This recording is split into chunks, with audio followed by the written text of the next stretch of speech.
You know, we all think being healthy is expensive until we get sick. This is The Payoff with me, Sylvia Jeffries. Sam, welcome to the show. It's great to have you here. Thank you so much for having me. We've got a lot to discuss today around your business, of course, but I just wanted to start with your childhood. I think there's a lot of foundational things there around what happened to you when you were 15 years old and perhaps how that shifted the foundations of your life. Your mum really sadly passed away at that really formative time in your life. How did that change? I mean, probably fundamentally, but how did that change the structure of your family and your household and your life at that stage? Oh yeah, definitely turned things upside down and was the hardest time in my life, that's for sure. And it was, I think, even more so, not that it's ever an easy thing to deal with, but our lives really did revolve around mum at that time. It was a sort of typical of the time, I guess. Dad worked lots of hours, you know, was sort of gone by the time we got up and got home just as we were going to bed. He had his own catering business, and so we did everything with mum, you know. All our school activities, and she knew our personalities and lives intimately, and, you know, Dad was still a good dad and I loved him, but we didn't have anywhere near the closeness of the relationship that we have now. And I'm the eldest of three, so my sister Hannah was 12 and my brother Alex was 9, so it was really, really hard for all of us. Just left a massive void that is still here to this day. But it, I mean, my dad was amazing. He had a catering business, as I said, and he went to his business partner at the time and said, look, can I sort of take some time off, obviously, with this? And that wasn't really the option that they could agree on. So he sold the business at, 20 cents on the dollar that he'd spent 2 decades building up. And he got to know his 3 kids on a whole new level. So he was home full time at that stage? He didn't work. He looked after us and was mum and dad and didn't work till he ran out of money, basically. So it was probably 3 years of taking care of us and getting to know us. And yeah, he was just amazing. So we have an amazing relationship now. And he's a pretty tough old school operator, which he still was even as a solo parent, but it definitely softened him a little bit without mum being there to probably balance him out a bit. But yeah, it was a really, really tough time. And I mean, you say formative years and you say it sort of, it has an impact into everything that happens after. And I totally agree that it does. I think it changed me as a person. You know, I hope for the better. I think it's, you know, it made me grow up a bit. It had to look after my brother and sister more. It was a really, you know, you sort of had to show a level of resilience and maturity, I guess, beyond your years as a 15-year-old. It's a pretty, you know, tough thing to go through at any age, but when you're so young and you're sort of in that age where you're trying to work yourself out and you're a bit selfish and, you know, you kind of can't be all of those things when you've 15-year-olds are inherently selfish. Yeah, and I'm sure there were still moments where I was definitely that, but there were other moments where I had to realise the, you know, the tragedy and the seriousness of the situation and just sort of step up, I guess, yeah. What do you remember about how your dad took on the other role of parenting and how he learned to take on that other role, that other dynamic in the family? I think the best thing that he did was he told us he had no idea what he was doing and you're going to have to help me out here, guys, because he was a fish out of water. And I still remember, not the exact words, but I remember the idea of that conversation vividly of like, you know, if we're going to do this, guys, I'm going to need your help. I know I'm your father, but I guess the hardest thing, you're so upset about losing your mum, you probably don't, as a 15-year-old, especially as a 9-year-old, have this thought of, well, you've just lost your wife. You know, like it was very much like we've lost mum. And he was very much, you've lost mum. You know, it was never for me. He put you first. Exactly, yeah. Well, first, second and third. So it was, that was something I think I reflected on later once I sort of looked back at how amazing he was. But I think that was the thing that I remember. Just there were many laughs as we sort of goofed our way through it as the four of us, and we none of us really. I mean, we were so reliant on Mum. I mean, the stuff that she had done that we'd taken for granted. The list is too long to even contemplate. So when that was not happening and you had to sort of work it out for yourselves, and none of us really had any idea how to do that, it was a bit of a team effort. We had amazing support from friends and parents of my best friends and all that kind of stuff. But I think, like anything, that's really there in big numbers early on, and it slowly dissipates. Like you lose a parent and everyone's there to the rescue, but 6 months later, it's not the case. People go back to their normal lives, and you don't go back to your normal life. The casseroles stop turning up. Exactly. On the doorstep. Yeah, that was really hard. And I'm not being critical of anyone. They're incredible, but everyone goes back to their normal life, and your life never is the same. So that was hard. But the strength of our relationship and the vulnerability that he showed, and I don't know, just going through something so hard together just brings you so close. And I mean, interestingly, to this day, Dad comes to me still, often about my younger brother and sister, like, oh, what are we going to do with your sister? And what about, and I think it all sort of stemmed from, okay, you're going to have to help me look after Hannah and Alex. And I still sort of help him navigate through looking after Hannah and Alex, even though they're obviously adults and very capable, but just caring for them. He often comes to me first as a bit of a sounding board, I guess. Well, 15 is a very early stage in life to get a big reality hit of life can really pull the rug out from underneath you. Not many 15-year-olds have experienced it to that extent. How has that informed your adult life, do you think? Yeah, I mean,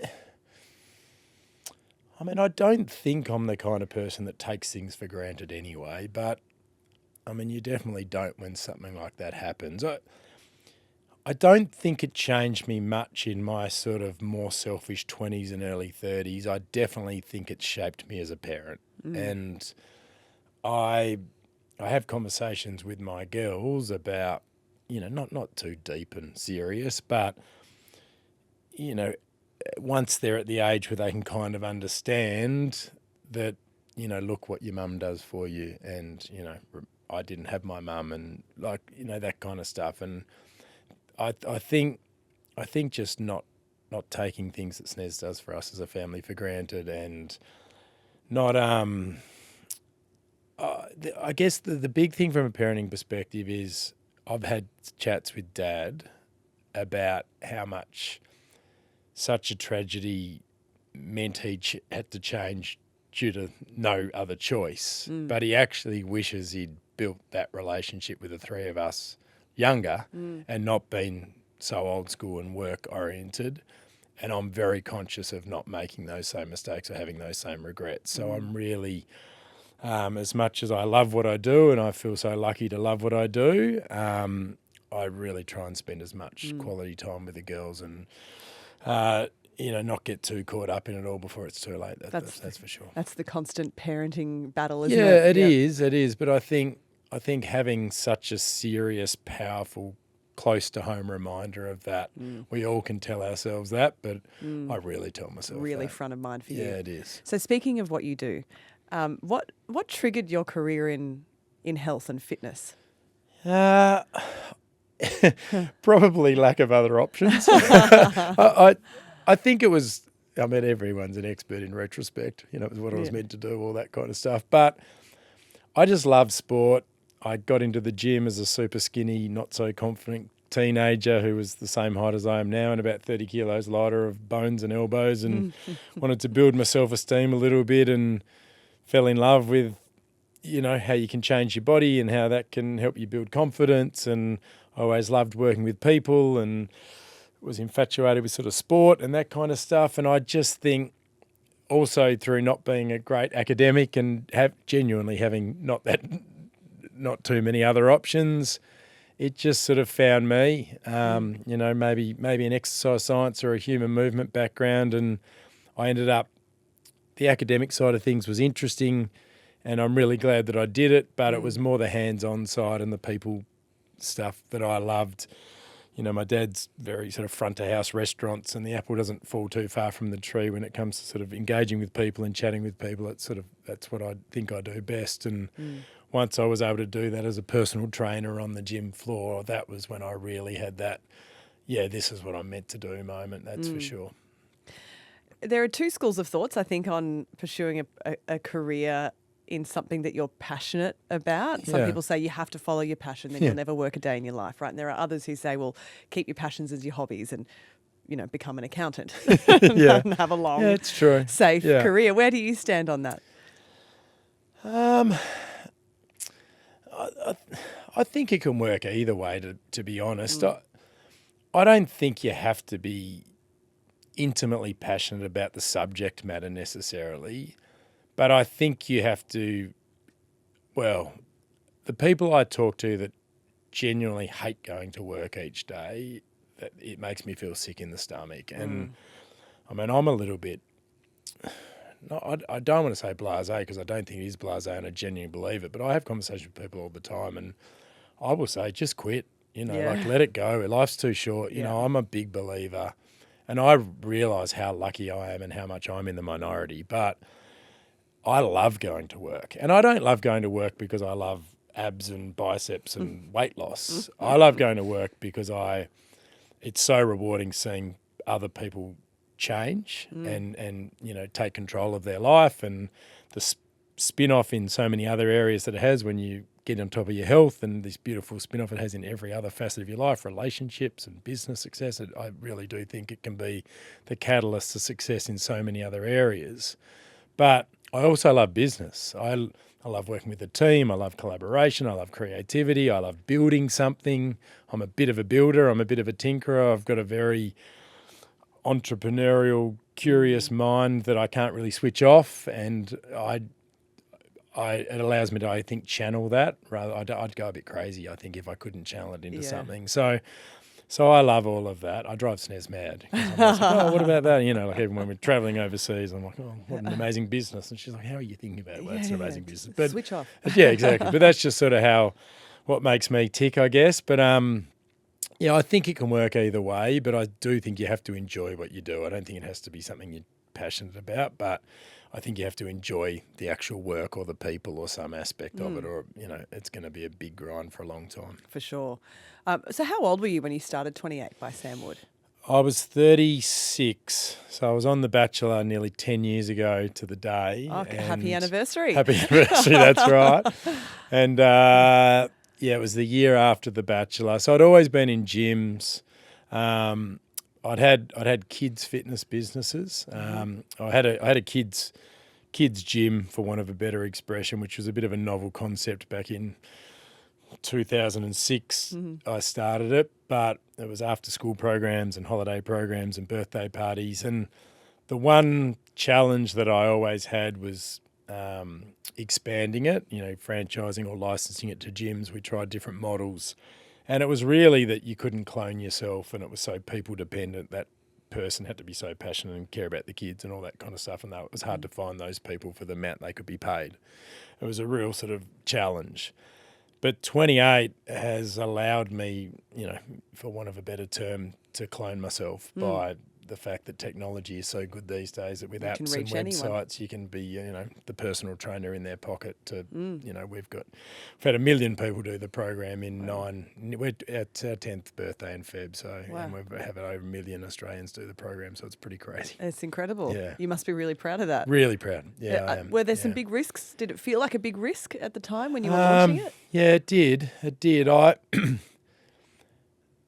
We were lucky that it had really good initial growth, but I mean there was a high level imposter syndrome when it all first sort of kicked off, that how long is this going to last, and I was sort of petrified and determined at the same time to make sure that it wasn't this sort of flash in the pan, it's gone as quickly as it arrives. I got to say, it's quite refreshing to hear a man talk about imposter syndrome. It's something we Oh, associate with yeah. women so No, much. I had that for years. Really? Like even when we Not to were say that it's a good, like, really motoring refreshing. along. It's not a good thing, Yeah. but it does apply to And both. digital's funny. Like I'm a bit old school, and when you've got the bricks and mortar, like when you buy the house, you're like, "This is my house." It feels like it's harder to lose. When you're like, "This is my income because of this subscription base," and they can all cancel tomorrow. That's scary, And if they do, I've got 20 staff now and all these overheads, and I won't just not be making money. I will have lost everything.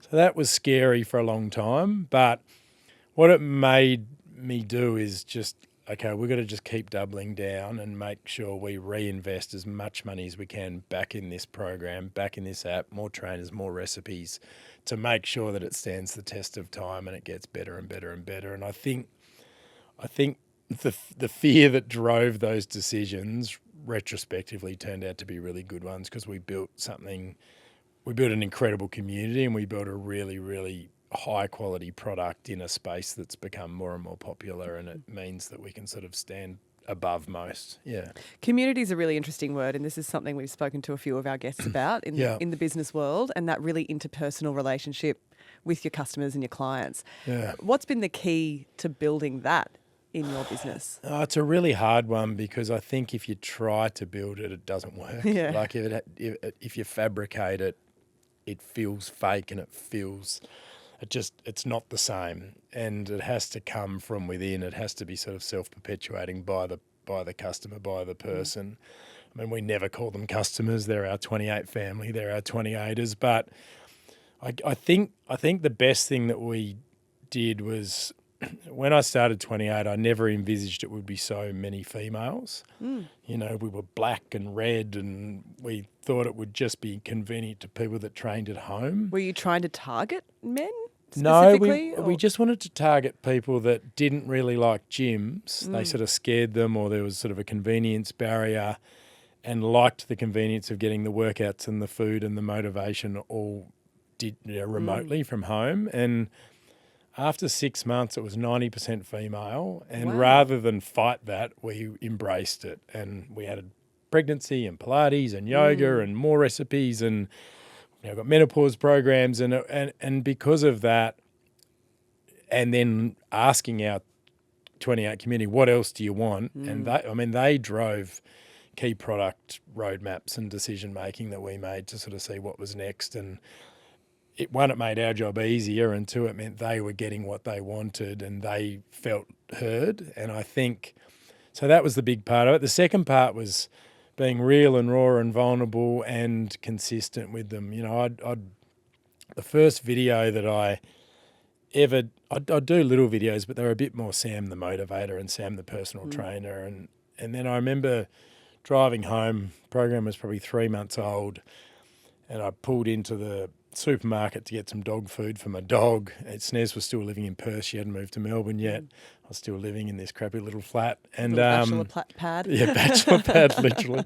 And I got the dog food, and I bought it. I sort of had a moment of weakness and bought a tub of chocolate ice cream. And I sat in the front of my car in the dark at about 9 o'clock on the way home from my gym.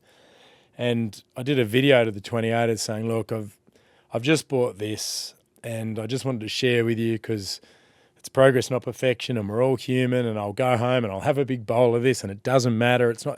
It blew up. It was like, we love all your posts, but this is the best post you've done.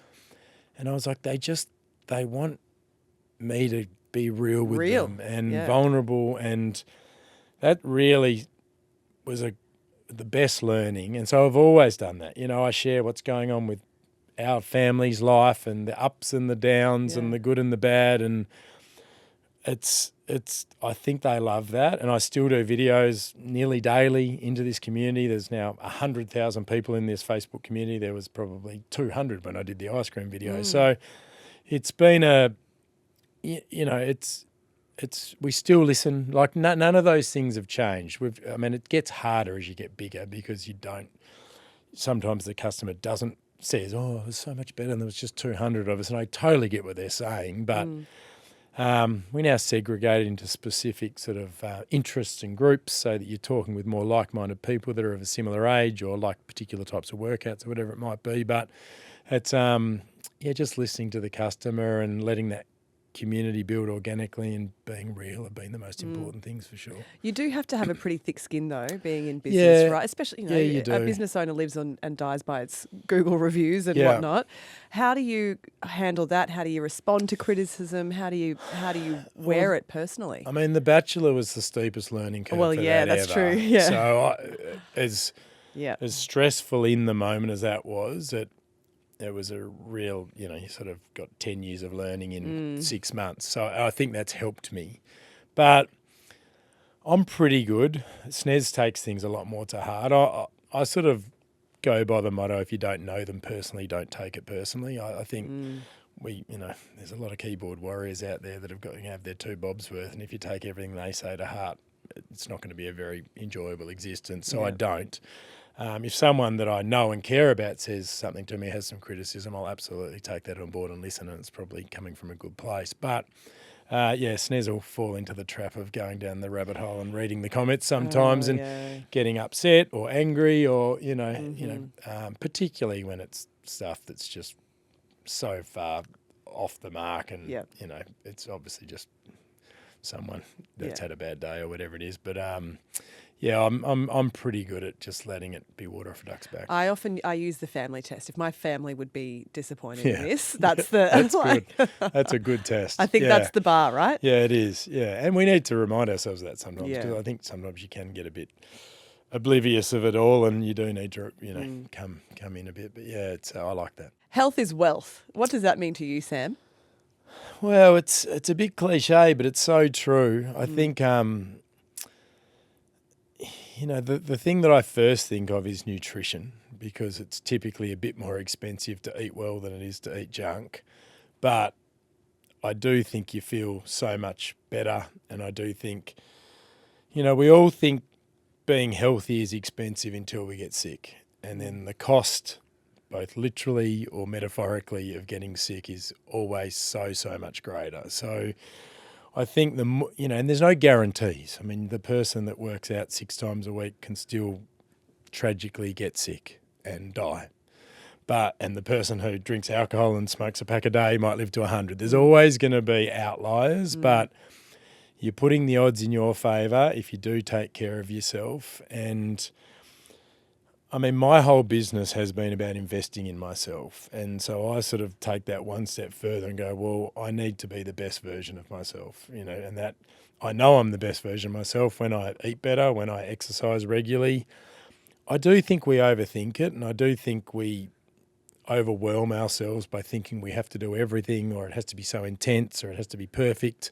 I really don't think that's the case. I think if you're looking at health in a full 360 and your mental health is a big part of that, then you've got to take the pressure off yourself. Otherwise, you're actually succeeding in one only to fail in the other. So I have a progress, not perfection attitude. I try to move my body in some way every day, but it's only sort of 3 hard workouts a week. I eat 80-20. 80% of the time it's good, 20% of the time it's not. And I do things that I enjoy, and I think if you can get that balance right, easier said than done, then health is absolutely wealth. And I used to train a lot of people, and they'd often come to me, like a lot of really wealthy, successful people would see me as a personal trainer 2-3 times a week, and they'd come to see me to tick a box, and I'd preach to them about the long lunches and the boozing and the unhealthy lifestyle outside of the couple of hours that we would spend together, and it would fall on deaf ears a lot of the time, and then they'd have a heart attack. Or it happened to 2 clients who had young families and millions of dollars and nearly lost their lives, and it wasn't until they had these petrifying near-death experiences that they would listen. And I'd have to say it shouldn't have taken that to wake you up, and I think we need to learn from other people's mistakes in that way and say,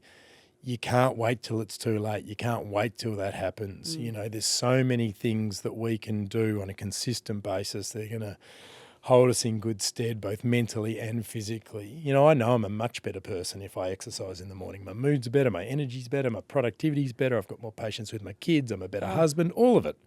Undoubtable. And it's after a 30-minute workout. It's not 2 hours at the gym. It's all it takes. Yeah, it is. There are days when I've said this before, but I'll come home in a foul mood. and Pete will just say to me, Sylvie, go for a run. That's it. That's it. He can pick it. Sure enough, I come home. Totally. And I'm a new gal. Yeah, exactly. It changes everything. The is. reality, though, is that we do live in a cost of living crisis, and often it's the gym membership or the subscription that's probably the first to go when you're looking at ways to cut back on what you're spending. So what would you say to someone who is at that crunch point, at that pinch point with their finances? So I think it's two things. I think it's you don't have to have every gym membership under the sun. I think, you know, whether it's body weight exercises or going for a run which are free, or it's a cheap gym membership and a good program, that is fine. I also say look at where you can save that same amount of money, whether it's the 2 extra beers, whether it's the muffin and coffee at morning tea every time. Like to find 20-ish bucks a week, really, for most people, there's an unhealthy vice that they could cut down on or remove, and they would find the money to invest in the health almost 99% of the time. What are some of the other things in the fitness world that are worth investing in? Like, you know, we see everyone flogging infrared saunas on Instagram at the moment. It's everything. Yeah, I know. And I get asked about this a lot. And people try to do everything, or I actually think sometimes people love to build something up, and then once it becomes so popular, they like to cut it down again. It's a bit of a weird situation. But I'm a massive fan of saunas. And the evidence around if you have 3 30-minute saunas a week, you cut down your likelihood of cardiac issues by over 40%. And as a 45-year-old man, that's really important to me. So I have 3 saunas a week. I'm lucky enough to have one from home. At home, I don't take that for granted, but it's probably the best bang for buck thing I've ever bought. It's next to a $15,000 treadmill, and I'll take the sauna every time. Yeah. I don't know why I've got a treadmill. Go for a walk outside. But that is absolutely, I think, fantastic. The ice bars is an interesting one. I had the pleasure of meeting Wim Hof and, sort of the Iceman as he's known. And he explained it to me that it's as much about the mental as it is about the physical. And one, it's great for building resilience. But 2, we live in this crazy, chaotic world where we have a million thoughts and stresses pinging around in our heads almost every moment they're awake. And when you go into a freezing cold situation where you go into survival mode, even for 3 minutes, all that you are able to think about is the breath work and the survival. So true. And it cuts out all the external noise. And he said, so if ice baths do nothing else for you but give you 3 minutes of calm in this chaotic world, then they're pretty damn powerful. And that's always stayed with me. It's always resonated with me. The physical aspects, reducing inflammation and all this other stuff, they're absolutely proven, but there are certain times of day where it's better to do it. You know, if you've just done a strength workout, then jumping straight in an ice bath when you really should be recovering and refueling your body, not the best thing. Bit different after cardio. But if you've got the luxury of doing an ice bath even once a week from a mental clarity and a resilience perspective, and you don't need an ice bath, go for a dip in the cold ocean. But if you're doing, or have a cold shower, cold water therapy for any which way you want to do it, I do think has its place from a mental health perspective, that's for sure. I laugh when you talk about deep breathing and stillness, because there are a couple of times in my life when I do the box breathing and it's been childbirth and ice baths. Yeah, right. Like, one of them is calm, one of them is very much not. But I get it, you're really in the moment. But meditation doesn't have to be, on a cliff top somewhere in a Zen monk-like state. Meditation can be 2 minutes in the car after a very stressful day at work before you go in and the family jumps on you, or going for a walk and listening to a podcast. Like, meditation can be any which way you choose to do it. But I do think things that slow you down and things that calm you down and things that make you sort of internalise and be conscious of your own thoughts and your own surroundings in this crazy world are a good thing to do. Do you have a preferred method of So meditation? mine used to be walking my dog, who sadly we lost him 6 months Oh, ago, sorry. and we might be getting a new one for Christmas. And as if you're listening to this, but but I still walk. Yeah, for me, I love the fresh air. I love the vitamin D. I love the sort of stillness of it. I'll often walk with no music, no nothing, and just it's a sort of 30-minute active meditation, if you like. Get my steps up and just clear my head a bit. I find that really therapeutic. Yeah. I'd love to ask you, because we've had a couple of guests on recently, Laura Henshaw and Yep. Rachel Wild, and we've been speaking Yep. a lot about masculinity and some of the, I suppose, old styles of masculinity that are becoming new again. But ultimately, what modern masculinity looks like. And I think you have such an interesting take on that in your experience, being raised after 15 by a single dad who had to drop everything to be a stay-at-home dad for his 3 kids, and you now a father of 4 girls as well. I mean, I've got a business where I've got tens of thousands of people and 98% of them now are female. I live in a house with a female cat, a wife, and 3 girls, sometimes 4 girls. I've got hundreds of female friends. I mean, I went to a co-ed school. For me, I don't know, I've never really seen that sort of divide. I've always just had lots of girls that are friends. I've always gotten on great with girls. Most of my clients since day one in the fitness industry have been female. I've learnt so much from so many incredible women. It sounds like you're propped up by it. I 100%. My whole world Yeah. is because of amazing women, and that all started with my amazing mum. And I don't know, I get just perplexed when it happens the other way, to be honest. Like, I see these comments by people and I'm just like, how in 2025 can you still have these attitudes? And I don't need to name names, but you look at it and it just confuses me, really. And sometimes I think I see it a lot with young male social influencers, and I just think a lot of it comes. I mean, it worries me that they're passing their message on to others, but I think a lot of it just comes from a level of immaturity, and I think when they grow up or when they finally meet an incredible woman or have children or whatever it is, they're going to look back and regret some of the things that they've said and have a bit of a wake-up call. Sounds like that's all a part of the legacy of your beautiful mum. Yeah, it is. In many ways. Yeah, it is. Back on the business. So with your 28ers, as you like to call them. Affectionately known, has there been a standout story for you, a great client, I don't want to call them a client, a 28er, that's really made you so proud of what you've achieved with the business? Oh, yeah, there's been lots. I mean, the thing about weight loss or getting on top of your health is there's always a story behind the story. The 50-kilo loss is an amazing accomplishment, but it's actually never the thing that gets you. It's I now don't have to take mental health medication, or I now feel proud to be a role model for my kids that I've never felt like I was. Or, they're the stories. I mean, one of the most amazing stories, and it's a fair time back now, but we had this amazing 28er called Linda who lived in Edinburgh in Scotland and watched the Australian version of The Bachelor on YouTube. Like, it's so random. And messaged me on Instagram to say, Sam, am I able to join your 28 program from the other side of the world? Now, 95% of our 28s are in Australia. This is a really sort of unusual situation. And she joined the program and she did the workouts in a little 3x3 lounge room in Scotland, in this little village, and she lost 60 kilos in a year. And I said to her, I want to fly you to Australia to meet the other 28ers and to congratulate you. And she's such a lovely person. There's no way she'd accept that.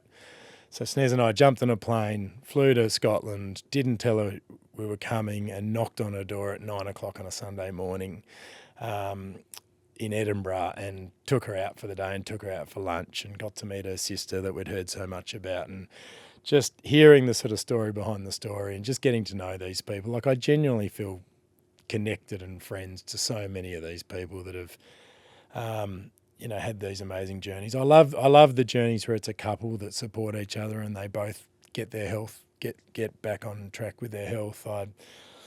There's so often people where the catalyst is, this happened to a friend of mine, I'm not going to let it happen to me, or this happened to my parents and I'm not going to let it happen to me, or a big one, because we have so many parents, is I'm not sure how this happened, but I now know the impact that what my kids see me do, or in some cases not do, is so powerful, and I need to be a better role model for my kids, and that's the thing that's given me a bit of a kick in the butt, and away they go. So yeah, there's too many to mention, but there's been some incredible stories, that's for sure. When you step back now and look at the big picture, how important to you, or for you, was the decision to go on The Bachelor? Yeah, pretty important. My whole life got turned upside down. I mean, in the best possible way. In the best possible way. I mean, if people say to me, it's funny, they're like, "Oh my God, like, imagine the business that wouldn't have been without The Bachelor," which is absolutely true. But I mean, 100 not times everyone bigger comes than out. that. No, no, it can So make or well. break you. Yeah, it's not always a success story, but I mean, 100 times bigger than that is the fact that I met Snez and Evie. I mean, that's changed my life 500 times more than the business has. And the business wouldn't exist without Snez. She's been instrumental. But it's it's one of those. I remember calling my dad, because you're not allowed to tell anyone, and saying, "This is what I'm doing, and what am I doing? Am I doing the right thing?" Because I didn't really want to do it. My name got put forward by someone else, and then when I got told it was me, I didn't really understand what it was. So it was a bit of a leap of faith moment. But I just remember thinking, if I don't do this, I'll always wonder what if. And I don't know if I can live with that what if thought. So I dived in, and the best thing that ever happened to me. So what are you going to say to your girls one day when they come to you and they say, "Daddy, I want to go on maths"? Oh, well, yeah. God, maths is a whole new ball game, isn't it? I'd probably advise them not to, a bit hypocritically, but it's funny that they don't. This podcast is owned by the Nine Network. Just so you know. It is a juggernaut, isn't it? Yeah. No, it's look.